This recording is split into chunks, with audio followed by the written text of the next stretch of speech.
A Civil War surgeon wasn't trying to save every life. He was trying to outrun something far more terrifying than the bullet itself. The projectile might shatter a leg in an instant, but what happened over the next several days often determined whether a soldier lived or died in unimaginable pain. The greatest danger wasn't always lying on the battlefield. It was waiting inside the crowded hospital tents, where hundreds of wounded men arrived every hour. The smell reached visitors before the hospital came into view. Fresh blood mixed with damp earth, sweat-soaked wool uniforms that had not been removed for days.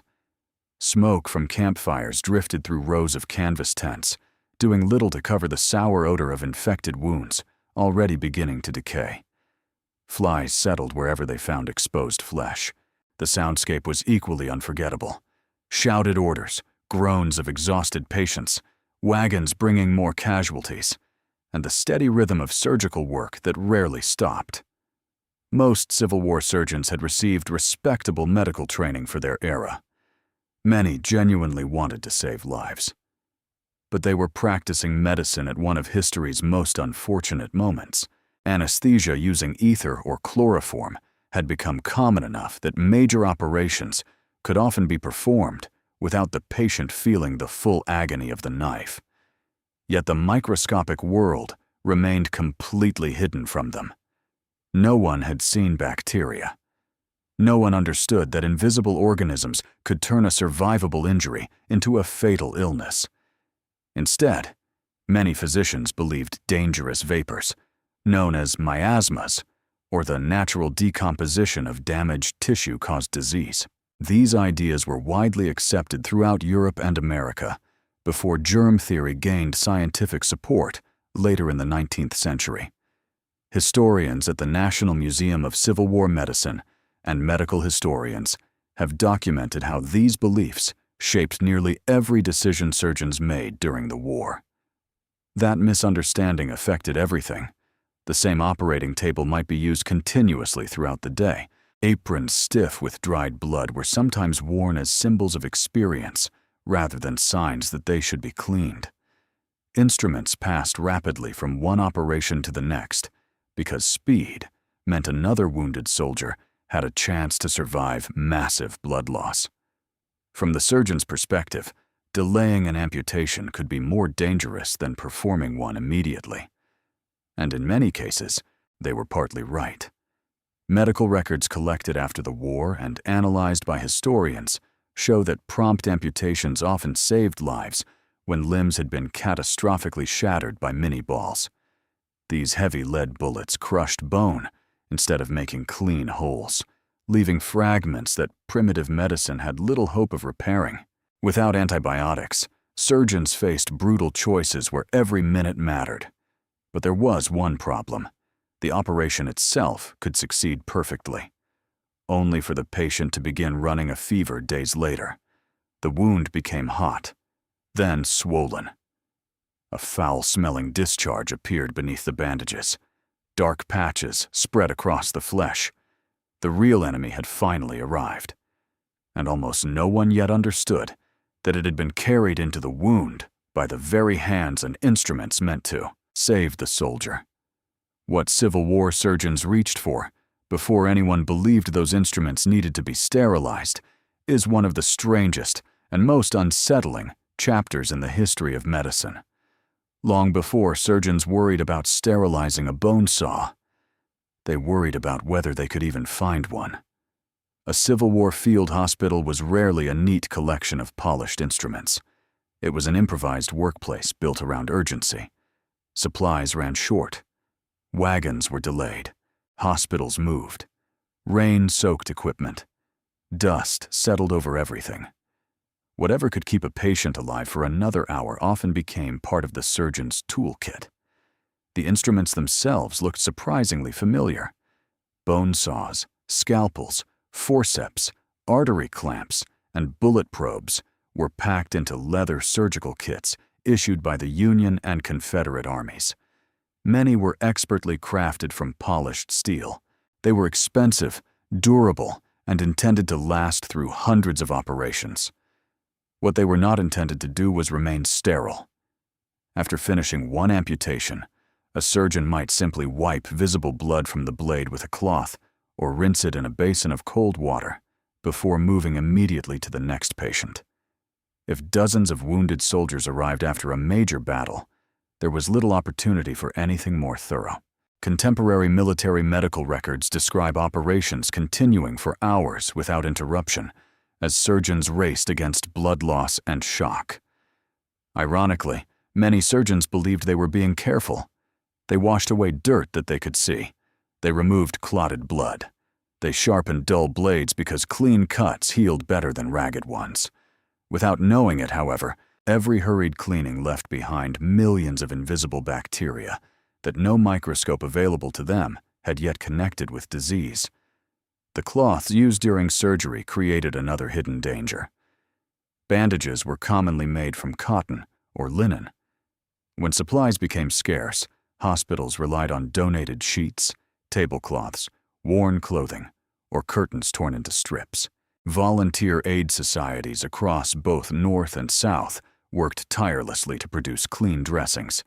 But clean meant freshly laundered, not free of microorganisms. Once those bandages touched infected wounds, they could become vehicles for spreading disease throughout overcrowded wards. The same was true for the surgeon's own hands. Gloves were virtually unknown in surgical practice. Bare fingers explored shattered muscles, removed bone fragments, tied arteries with silk ligatures, and examined the next patient minutes later. A physician might believe that washing off visible grime was sufficient because the true cause of infection remained completely invisible. Medical historians, including researchers who have examined records preserved by the U.S. Army Medical Department, note that surgeons often took remarkable care according to the standards of their own time. The tragedy was not negligence, it was a scientific blind spot. Germ theory had not yet been accepted, and the antiseptic methods later promoted by Joseph Lister would not begin transforming surgery until after the Civil War was already nearing its end. When wounds began to smell foul, surgeons searched for answers using the knowledge available to them. They packed injuries with lint, applied poultices made from bread or flaxseed, used alcohol, turpentine, or tinctures of iodine in hopes of controlling decay. Sometimes they poured bromine onto infected tissue, especially when treating hospital gangrene, a devastating condition that could consume flesh with frightening speed. Bromine occasionally slowed the spread of infection, but it was painfully caustic and far from a cure. Patients often endured intense burning, while the underlying bacteria remained beyond anyone's understanding. The hospital itself became part of the problem. Rows of cots stood only feet apart. Fresh amputees lay beside men already suffering from infected wounds. Flies moved freely between dressings. Blood-stained wooden floors. Buckets overflowed. The air felt heavy with moisture, sweat, and the unmistakable odor of tissue breaking down. Surgeons noticed that some hospitals seemed cursed with outbreaks of deadly wound infections, while others did not. They carefully recorded these patterns, yet the explanation remained just out of reach. They blamed bad air, climate, overcrowding, or simple misfortune. Anything except the tiny organisms they had never imagined. Then came an even more disturbing realization. Sometimes two soldiers could receive nearly identical injuries, undergo the same operation, and be treated by the same surgeon. One would walk out of the hospital weeks later. The other would slowly die as his wound turned black. Why that happened puzzled even the most experienced physicians. The answer would change surgery forever. But first, thousands more soldiers would pay the price. The bone saw was never the most frightening object in the hospital. It was what no one could see on its surface. To modern eyes, the image is almost impossible to ignore. A surgeon completed one amputation, wiped the blade with a cloth darkened by blood, set it down for a moment, then picked it up again for the next patient. The steel looked clean enough. It cut efficiently. There was no reason, according to the medical knowledge of the time, to think it carried anything dangerous. The surgeon wasn't being reckless. He was following accepted medical practice. During major battles such as Gettysburg or Antietam, casualty stations could receive hundreds of wounded men within a single day. Every delay meant another soldier bleeding into the dirt outside the operating tent. Surgeons often worked until their hands cramped from exhaustion, performing one operation after another with scarcely enough time to eat or sleep. Reports collected in the medical and surgical history of the War of the Rebellion describe medical teams operating under relentless pressure, where speed frequently determined whether a patient survived the initial injury. That urgency shaped every decision. A bone saw was cleaned because dried blood made it harder to use, not because anyone feared invisible contamination. Scalpels were sharpened when they became dull. Forceps were rinsed if tissue clung to them. Silk ligatures used to tie off arteries were valued for their strength, yet they were not sterilized in the modern sense before entering deep into a wound. Today, every one of those objects would be treated as a potential source of infection. In 1863, they were simply tools. Even the surgeon's clothing reflected this misunderstanding. A blood-stained apron could be worn all day, sometimes for several days. Rather than suggesting poor hygiene, stained clothing often carried an unfortunate symbolism. It showed experience. A heavily stained apron implied that its owner had operated on countless wounded men and possessed valuable skill under pressure. No one realized those dark stains might also harbor deadly microorganisms. Some physicians did notice puzzling patterns. A surgeon might observe that patients in one ward developed devastating infections more often than those in another. He might order windows opened for fresh air, believing stagnant air carried disease. Beds were sometimes moved farther apart.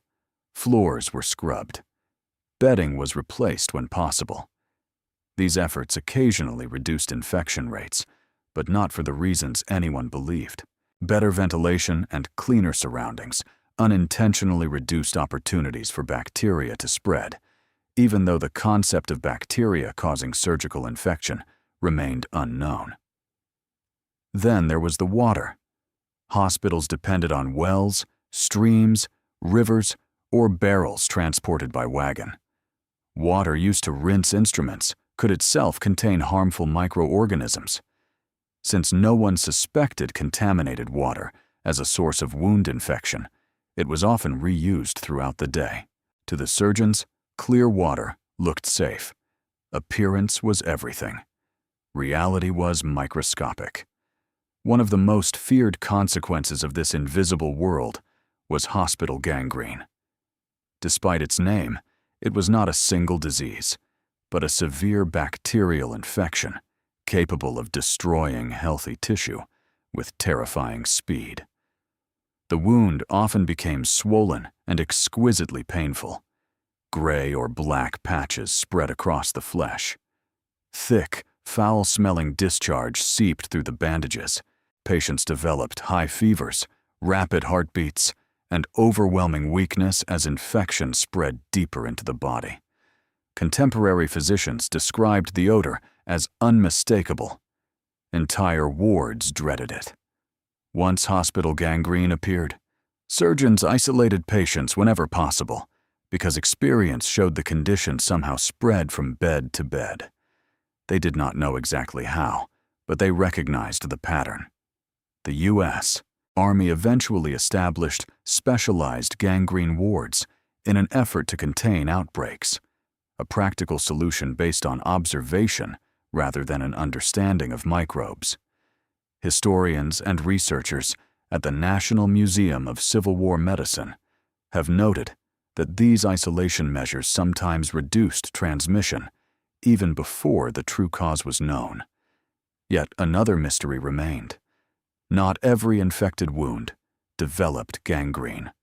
Some soldiers died from overwhelming blood poisoning, what modern medicine recognizes as sepsis. Others survived despite horrific injuries that seemed impossible to overcome. Age, nutrition, the extent of tissue damage, and pure chance all played roles that physicians of the era could not fully explain. To families waiting hundreds of miles away, the news made little sense.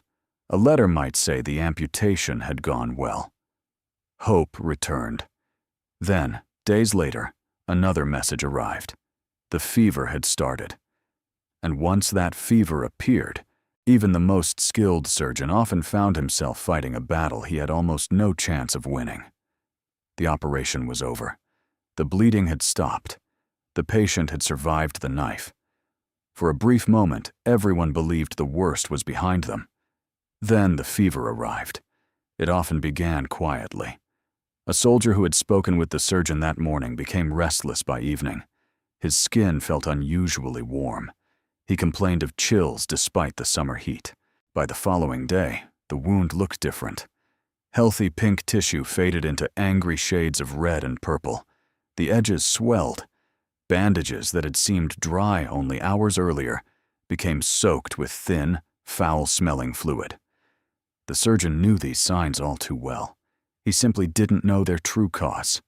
Without antibiotics, there was almost nothing capable of stopping a deep bacterial infection once it spread beyond the wound. Physicians could drain pockets of pus, remove dead tissue, or amputate even higher in the hope of reaching healthy flesh. Sometimes these desperate measures worked. More often, the infection had already entered the bloodstream. The patient's body became the battlefield. His heart raced as fever climbed higher. Breathing grew faster. Confusion replaced clear conversation. Friends sitting beside his cot watched him drift between brief moments of awareness and frightening delirium. Some soldiers begged for water they could barely swallow. Others called for parents, wives, or children hundreds of miles away, unaware of where they were. Today, these symptoms are recognized as hallmarks of severe sepsis, a life-threatening response to infection that can lead to organ failure if not treated rapidly. Modern intensive care units fight this condition with antibiotics, intravenous fluids, oxygen, and advanced monitoring. Civil War surgeons had none of those advantages. Instead, they relied on whatever experience had taught them. Whiskey or brandy might be given as a stimulant. Opium eased unbearable pain and sometimes quieted relentless coughing or restlessness. Quinine, better known for treating malaria, was occasionally prescribed when fever dominated the illness, although its effectiveness against wound infections was limited. Nutritious food, clean bedding, and fresh air were considered essential because they were among the few supportive measures physicians could actually provide. Some patients recovered anyway. Their immune systems managed to contain the infection before it overwhelmed the body. Granulation tissue slowly filled the wound. New skin crept across the damaged surface. Weeks later, they left the hospital on crutches, forever changed, but alive. Others declined with heartbreaking speed. Hospital records preserved by the U.S. Army Medical Department describe cases where patients appeared stable after surgery, only to deteriorate dramatically within a matter of days. Surgeons documented these outcomes in extraordinary detail, hoping careful observation would eventually reveal a pattern. They recorded temperatures, wound appearance, odors, drainage, and the timing of symptoms. The evidence accumulated by thousands of physicians became one of the largest medical archives of the 19th century. Ironically, those records would later help scientists understand infections that the surgeons themselves could not explain. There were also small clues that hinted the future was approaching. A handful of physicians had begun hearing about controversial research emerging from Europe. In the 1860s, the French scientist Louis Pasteur was demonstrating that microscopic organisms were responsible for fermentation and spoilage. His experiments challenged the long-held belief that living organisms simply appeared from decaying matter. Most battlefield surgeons never read those papers. Even those who did rarely imagined they applied to surgical wounds. The connection had not yet been made. Somewhere else, however, another surgeon was paying close attention to Pasteur's discoveries. He began asking a radical question. What if wounds became infected, not because bad air poisoned them, but because invisible living organisms entered them during surgery? That single question would overturn centuries of medical belief, and it would transform the blood-stained bone saw from an ordinary surgical tool into something that had to be cleaned more carefully than anyone had ever imagined. The answer had been there all along, not in the blood, not in the bad air, not in the weather. It was hidden in a world too small for the human eye to see. While the American Civil War was coming to an end, a quiet revolution was beginning in medical science. Building on the experiments of Louis Pasteur, who showed that microscopic organisms were responsible for fermentation and decay, the Scottish surgeon Joseph Lister reached a startling conclusion. If microbes could spoil food, perhaps they could also invade an open wound. It was an idea that challenged generations of medical thinking. For centuries, surgeons had accepted infection as an unfortunate but almost inevitable part of an operation. A successful amputation could still end in death days later, and no one truly understood why. Lister believed the answer wasn't fate, it was contamination. In 1867, he published his work describing the use of carbolic acid, also known as phenol, to disinfect wounds, dressings, and surgical instruments. The results were remarkable. Patients who once would have been expected to develop severe infections survived at much higher rates. Not every physician accepted his methods immediately, but the evidence became increasingly difficult to ignore. The transformation did not happen overnight. Many surgeons resisted the new ideas. Some argued that meticulous cleaning wasted valuable time. Others doubted that invisible organisms could possibly cause such devastating disease. Hospitals varied widely in how quickly they adopted antiseptic techniques and true sterile surgery, with sterilized instruments, boiled dressings, surgical gloves, masks, and carefully prepared operating rooms would take decades to become standard practice. Yet the direction of medicine had changed forever. Looking back at Civil War hospitals through the lens of modern science reveals a painful irony. Those surgeons were not indifferent. They were not careless. Most worked until exhaustion, often saving dozens of lives in impossible conditions. They mastered difficult amputations, controlled catastrophic bleeding, and made life or death decisions within minutes. They accomplished extraordinary things with the knowledge available to them. What defeated them was an enemy they could neither see nor understand. The bone saw itself was never inherently deadly. The invisible bacteria left behind on its surface were.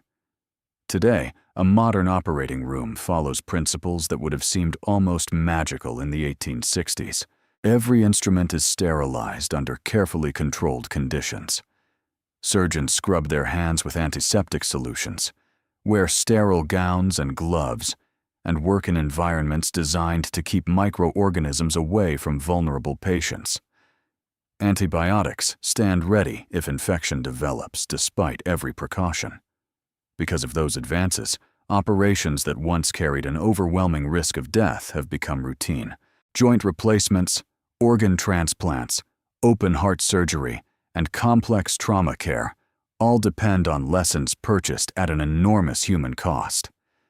The blood-stained hospitals of the Civil War remind us that medical progress has rarely come easily.